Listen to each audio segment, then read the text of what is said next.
It's not every day that an indie game can get a 98% rating after nearly 30,000 reviews and become the 10th highest rated Steam game of all time.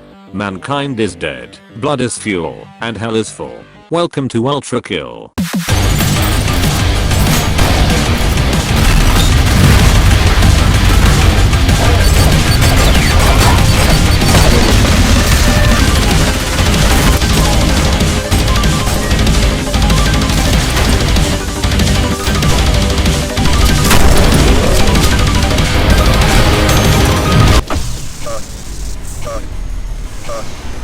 UltraKill takes inspiration from 90s shooter icons like Quake and Doom, and although it looks similar to these legends of the genre, it doesn't make the mistake of compromising modern game design for the sake of its retro exterior. The year is 2112. Mankind has wiped itself out through war, and hell's creatures are all that remain.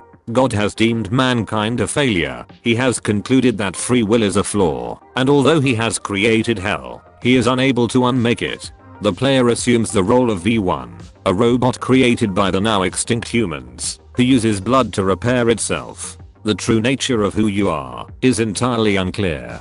Perhaps you're just a mindless machine, simply fulfilling your intended purpose. Maybe you're truly alive, cursed to harvest blood just to survive. Or maybe you serve as God's chosen vessel, tasked with descending all levels of hell, so that the Lord himself can start anew. Whatever the case, you are a unique robot created for war, and regardless of your intentions, you're compelled to descend Dante's levels of hell, each of which represent a new sin, a new landscape, and a shit ton of creatures who will attempt to stop you in your uncertain objective. Much like Doom or a FromSoft game, players don't really need to pay attention to the lore if they are not particularly interested, but with the abundance of religious imagery, contextual level design, and a Pokédex of enemies you fight along the way, there's enough to satisfy the player if they look for further context. Although, much like our own world, looking for a purpose within UltraKill can often seem fruitless, and in fitting with the themes of the game, much is left to the interpretation of the player. In terms of gameplay, you're looking at a fast-paced shooter at the bottom end, all the way up to a Korean teenager on Adderall on the top end. Players can slide for an unlimited amount of time, and have access to dashes, wall jumps, ground slams, and even parries, once you really start getting in a flow state. All of these culminate into a very competent Swiss Army knife of movement that you'll be expected to handle like a butterfly knife as you start to master the dance to move from A to B. Around halfway through my playthrough, I wondered to myself why the hell they didn't attempt to include a grapple hook for such a fast-paced title. Then lo and fucking behold, as if I was in fact a vessel of God, my prayers were answered. Even after finishing the game, I still consider myself a very poor wielder of this extensive toolbox of movement, but when you're able to chain everything together in an optimal way, it sure feels fucking great.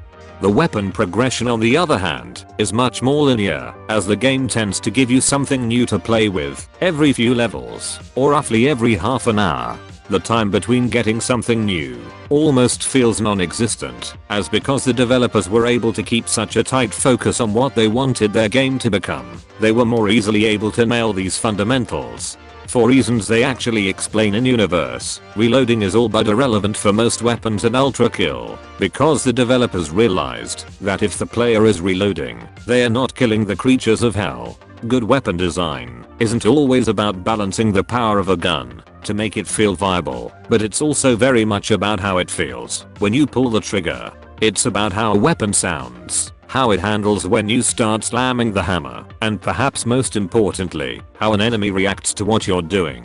In this sense, UltraKill doesn't pull any punches, as no matter what you're using, everything is going to feel good when whatever you shoot tends to explode with a well-placed shot to a weak point. There are 5 weapons you can cycle through by the end of the current set of available missions, but they also have alternate fire capabilities that change their overall function.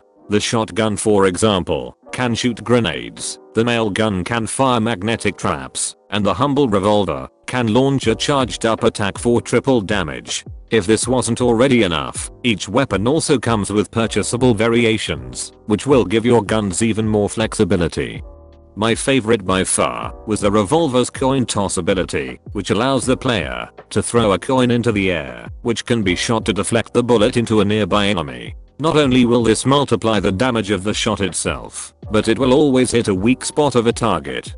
Players can also stack coins for extra damage, split bullets to hit multiple targets, and even use other weapons to ricochet if they're fast enough to pull it off. On one occasion, I was able to clear out an entire room with this thing, and no matter how many times I used it, it never got old. In the UltraKill wiki, there's an entire section on all the advanced techniques you can do with the coin toss, and although they're far beyond my skill level, they make for some absolutely ridiculous montages for those ready to be impressed. Although these extra mechanics aren't necessary to learn, players will however be rated at the end of each level, depending on their performance, and given the opportunity to complete specific challenges, such as not to touch water on a fucking water level. I'm not personally this kind of completionist, but the option is available for players who really enjoy pushing themselves. Although movement and shooting mechanics are the two pillars of UltraKill's gameplay, its real secret sauce is how the game deals with health. Shooter connoisseurs will likely be familiar with Doom's push-forward combat system, which incentivizes the player to perform glory kills in order to refill their health. This means that unlike many games that force the player to retreat and play passively, Doom forces people to stay in the thick of combat, as doing so is often the only way to stay alive. UltraKill obviously takes inspiration from this design decision, as because you're canonically repaired by blood, you're only able to regenerate health if you kill an enemy at close range. This means that although it might be safer to pick an enemy off from a distance, you won't be recovering unless you get close enough to get showered. The shotgun by itself isn't necessarily strong compared to the other weapons on offer, but when you can often recover your entire health bar in one well-placed shot, it still retains viability within the scope of UltraKill's combat system. The peak of this system, and where the game excels over many of its contemporaries, is its regular boss fights, which always prove to be the most challenging and memorable sections of the game. Much like boss encounters from a game like Elden Ring, you're probably going to be laid the fuck out on your first attempt, but by reading the Pokédex and studying their movesets, you can find ways to mitigate their attacks, or even outright parry them to the fucking Shadow Realm. My playthrough of UltraKill was on the game's standard difficulty, and although I won't pretend it was anything near the masochistic suffering of Elden Ring, some of these fights were genuinely hard, and one in particular took me 27 attempts before I eventually landed a killing blow. Players who might not be used to something so fast can however tweak the game's extensive assist options, which allow you to alter the game's overall speed, or even give yourself a hefty aim assist if you're feeling particularly sluggish. In any case, some boss fights are simply common late game enemies before you get access to some of the stronger weapons, but my personal favorite were monolithic creatures of the underworld, which tended to make the fights feel so much grander. The boss design in general is deceptively clever when you look under the surface, as there's usually a way to exploit their weakness, or even make peace with those who you need not fight. Also, as much as this should be standard for a game in the current year, losing a boss fight immediately spawns you right next to the arena, meaning no bullshit loading screens, cutscenes, walking back to the boss area, or summoning your fucking friends. If Elden Ring did this shit, maybe it would have received a 98% rating on Steam too.